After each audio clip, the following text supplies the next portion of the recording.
bumbura igitabo, haba mw'isi haba mw'ijuru n'ikuzimu habura n'umuboneka. Uko Yesu mwana w'Imana aritanga abumbura igitabo kandi amena ibimenyetso by'ishyitsi cya Dawidi ubwaranesha.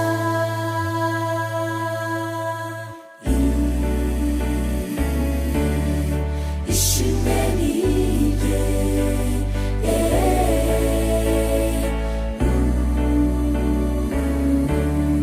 mwana w'Imana ikomeye.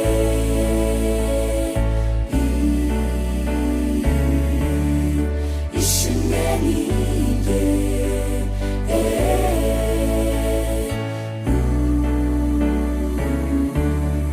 mwana w'Imana ikomeye.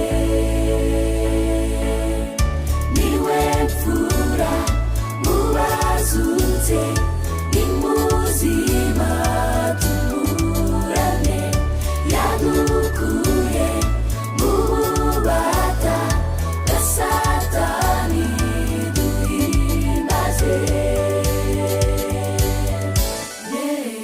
Yesu niwe mfura mu bazutse ni muzima tumurane, yadukuye mu bubata bwa Satani duhimbaze.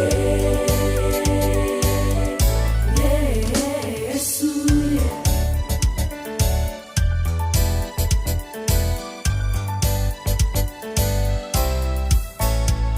wabonye ko kuba mw'ijuru bidakwiriye, mukiza uramanuka maze umutware w'ikuzimu umuhemuza uhumuriza abihebye. wamwamuye urufunguzo rutindikuza ukankaba n'ubugingo, muhumure yanesheje isi umutwaro